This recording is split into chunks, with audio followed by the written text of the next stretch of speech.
I'm Mike with Trigger Mikes Firearms Training. I'm here over at Justin's place, X-Ring Custom Gunsmithing, here in Butler.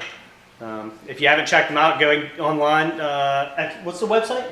So we are at xringcustomgunsmithing.com. We also have an Instagram and Facebook channel under the same name. It's X-Ring Custom Gunsmithing. There you go. Give them a follow. Any of your firearms needs or machining, whatever builds, get a hold of them. But we're over here today because we have the Hellcat, Springfield Hellcat. It's the MLS version, so it came milled for an Optic, and we picked up the HOLOSUN 507K. And if you haven't looked at this yet, the footprint doesn't match up with the slide on them. So we have lugs that need to be milled down, shaved, right? Yeah. And then we actually have lugs that need to be completely removed. Yeah, they will get removed because, like, on the back of this sight, there are no lug indents on wherever they did the casting at the bottom of the footprint. They only have two at the front of it. So the front ones are about 10 thou shallow of where the other ones are at. So it's going to stick up too much. So it'll cock the sight up too far up the height. And then the back ones, we're just going to have to take them completely flush. So that way we'll have two lugs still holding at the front and the screws to hold it on. So that way everything will be fine during the recoil and everything like that. And then once we get all that locked in there, we'll kind of move the camera around. We'll give you a good close-up visual of that while he's doing the machining on that. And then also, I removed a Romeo Zero from this before. And we had issues with that, and I had to bring it over here because the screws that they sent with that were too long. Yeah, that they were interfering with some of the internal parts that were going down in there, like the extractor. There's a spring that runs down the right side of that slide. So if the spring or the screws go too deep, you're going to start getting some binding on some parts and stuff like that. So it's something to be aware of. Not everything is plug and play, so make sure you check your function fits and stuff like that if you're kind of doing a home-based stuff. And from what I've ran into, I don't even think I got the screws out yet, but the screws that come with the HOLOSUN for this specific slide are going to be too long as well. So the screws that he had already milled for the previous Optic, they look like they're going to work on that, so we know they're a good length. Yeah. They're not going to bind with anything, so we're just going to go ahead and reuse those screws. So we'll give this to you, go and let you get to work there, and I'll get the camera moved around. You want to first.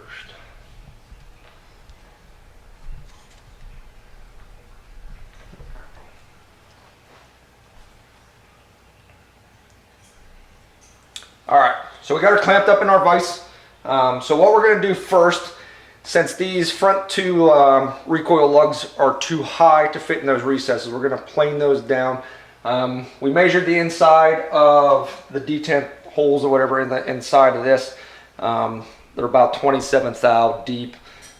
These are about 40, so we're going to have to shave just a little bit off at the top of those, just so that way we can get the sight to fit flush down on the bottom of that cut. So what we're going to do is we're just going to bring the tool down. We're going to touch this baby off to the top of this. We're going to zero out our tool on the top of that, so we know how much we're going to cut off there. And then we're going to move to the side. We're going to come down. We'll set our stop for how much we're going to take off. It's really not going to take that much off. We're just shaving it ever so slightly because obviously we don't know what's underneath those the recoil lugs that were cast into that frame. Like, it would be nice to move that, but like, we just don't want to cut into any electronics and stuff like that. So we know nothing's going to get interfered with here.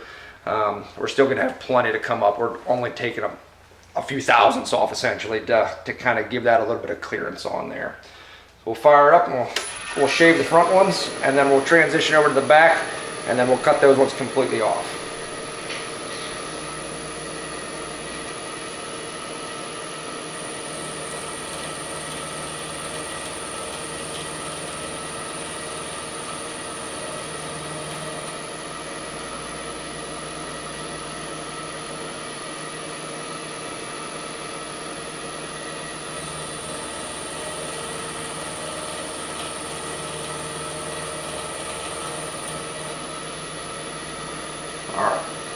There, we got those cleaned off. Obviously you just want to take the minimal amount just to give you just maybe a thousandth inside of that, just so it seats perfectly on there, and you still leave enough meat on those. We want as much purchase on the sight as well.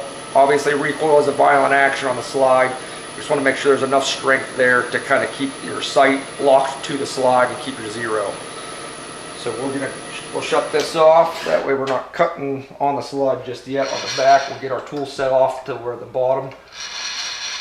And then we'll just creep up on the back. Can I move this over at all? Yeah, if you want. Yeah, we can move it over a little bit more, and then that way we can kind of get a little bit better view on the back. Get a little better view on it.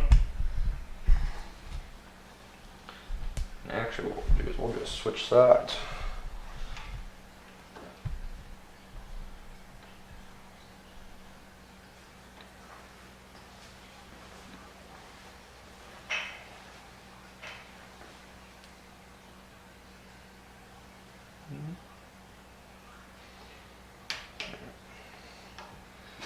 Go with that. All right. Moment of truth. Now we will shave those off.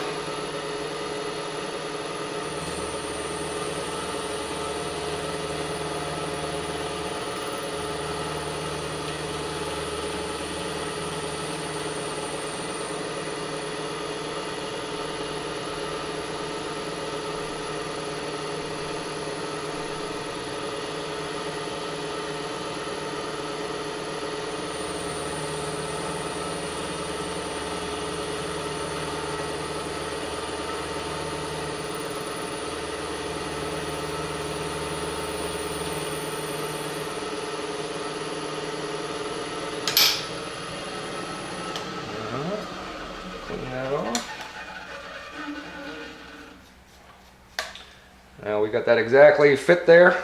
So the nice thing is whenever you have your mill and stuff like that set up perfectly and that's perfectly level, you can't feel any indentations, and we didn't even mess up any of the other finish. So we'll be able to just touch up those with maybe some cold blue and stuff like that, just give a little bit of protection underneath there. That way there's no rusting or anything like that over time, because obviously you're not going to be taking your optic on and off. So we'll just give that a little bit of protection there. We'll touch that up. We'll come back. We'll get that sight put on there, and maybe we'll even give it a test fire. So we got the sight put on there. We're just checking it for no light gap. So we're seated down on there. And actually with those lugs, after we planed them down, we just did a little bit of slight press fit. So there actually is no screws in that slide right now. And we can actually take that slide upside down, and that actually still holds. So we know we got good purchase on our lugs for the fit and stuff like that. So obviously once we get those two screws in there, that'll give it a little bit of extra bite in there to make sure it doesn't fly off. Because obviously if you shot it in this state, it would come right off. But like, we like that fit and finish right there. Because like I said, we can do that, Just kind of stays. and it stays on there. And so we know like the lugs are doing their job at this point. So everything should be good.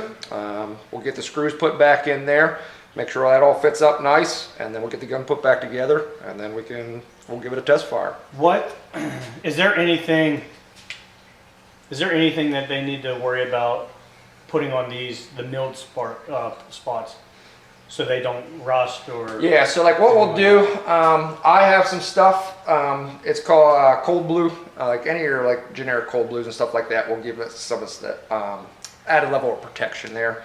Obviously if you wanted to upgrade, we do Cerakote applicator at this place, and so if you wanted to change the color at that time to do that, at the same time we can Cerakote the slide, change the color.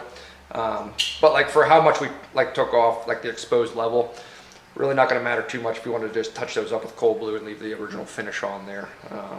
And so we're just going to touch those up with a little bit of cold blue. You can get them at like Midway USA, Brownells, Amazon probably sells it, Birchwood and Casey sell some stuff. Like I use the Brownells brand stuff like Oxbow Blue. And so we'll just touch those up, just put a little bit on a Q-tip, smear it on there, wipe it back off, put a little dab of oil on there, and it should be good. All right. There you go. All right, so we went ahead and the milling is done. He's actually got the optic on there. One screw's set in right now. Yeah, so we got the left hand side in. That is what we call a blind hole. There's nothing underneath that. There's no parts. They just drill that into the solid portion of the slide. So we were able to reuse the existing screw that we had fit before for that. Those ones are basically 3/8 of an inch overall length from the top of the screw to the bottom of the screw, measure like with a set of calipers and stuff like that. So we just basically measure kind of like so. So whenever you think about that, that's 3/8 of an inch, so 373 thou, 375 is where that screw's at on that side. Now the screws that come in the packaging for this site, something to be aware of, these are unaltered screws that came with it. They're 465 thou, so they're almost 1/8 of an inch too long, so they're 100 thousandths too long. So you're not going to get full purchase on there. Your sight's going to be loose. But the big problem on that side, on the left-hand side, there's nothing to be really concerned about. You get it in there, you're just going to have a wobbly sight on there. It's not going to hold. The big problem, what you're going to run into, and something to be aware of so you don't damage your firearm, is on the right-hand side, there is a spring and plunger that go down that operate for your extractor. And so what we need to do is to make sure that screw is not running into those threads, because the mechanical advantage, you're just going to run that screw down thinking that I need to go a little bit tighter to keep my sight tight, and you're going to crush that spring and you're going to ruin it. And then you're going to be ordering new parts from a gun manufacturer to get that back in operation. Or if it's a little bit too long and you're not freely moving, that your extractor could fail because it could open and get pinned in an unawkward position, so it's not going to extract rounds maybe. So that's something to think about. And so there's obviously disassembly videos online. Basically all you do is you come in at the bottom, there's a plastic sleeve in there, you kind of get a little small like dental pick or a punch, small punch in there, pry that down and you can pop this cover back off. Just watch so like the springs under pressure and stuff like that, just kind of catch it with your finger as you slide it across, so it'll kind of relieve some pressure. But as you fit this screw, make sure you fit that properly, just so that way that spring still freely moves in there. Because like we even actually had to grind a little bit more from the previous Optic was on there. We had to take another probably 15, 20 thou off of that screw, maybe a thread or two, just so that way we could get the free movement of it, because we ended up going all the way down. What we found right now, like the screw's still out of it, base to the top of the screw, we're getting about 362 thou. So for this particular screw, that gave us the clearance to allow that spring to work and to freely move, that we're not binding on that screw. So that's something to think about. Like it is dramatically different side by side whenever you're holding it in your hand. Like I said, it's almost 1/8 of an inch too long. Like it's not good for the gun on that particular side. So there's something to be aware of whenever you're putting this stuff on. So don't just slap the screws that come with it in thinking it's going to work. Just don't run it down. And so like the other thing is like some of the, like these screws, they obviously come with like the blue thread locker, but by the time you grind that off, you're going to have maybe 1 or 2 thread that has blue Loctite on there left. So as a general rule, always go with the Loctite 242 blue. It's removable. So that way if you ever wanted to swap sights or need to change something on the optics, some of them require battery switches every so often. So that's just something that you'll be able to remove it. Another handy thing to pick up, some type of a torque wrench to get the right torque setting and stuff like that. You don't have to go anything crazy, whatever, usually 25, 30 inch pounds. And so basically that's all we're gonna end up doing is put this last screw in there. Sorry to have that kind of set up. We have it set up about 25. And so we'll just put a little bit of blue Loctite on there. And then we just run that in there. You just run them down until it clicks over and your torque value. And so everything should be working on there. So the only thing left to do, we gotta put all of our internals back in there, put a barrel on our recoil spring back in, and put it back on the frame, and you're ready for a live fire test. There it is. Looks good. And it was done right. You know it's gonna, obviously we're gonna do our own functions testing on it. But again, it wasn't me just sitting in my garage with a metal file and trying to file this down by hand, right? And honestly, had I done what I found on the internet, and that's exactly what people were telling me, just go in the basement, grab a file, grab a Dremel, and do exactly kind of what we did. However, I wouldn't have, I don't know if I would have even checked to see if that screw that we had already worked on was binding with anything. So that would have been a problem or an issue. And then I would have been stuck bringing the thing back over here to the gunsmith anyhow. Yeah. Somebody who's qualified to do this stuff. We know, one, it's going to be done right. We know, two, it's going to be function tested.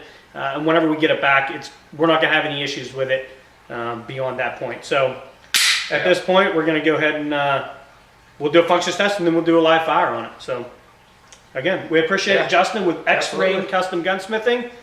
Make sure you look him up. Like I said, he's in the Butler area, and real good crew to work with here. They do amazing work. I've used them for multiple jobs in the past, and I'll continue to use them in the future. So check them out, and you won't be disappointed. We appreciate it. Thanks, buddy. Thanks, buddy. Yeah, man. Yeah. Excellent.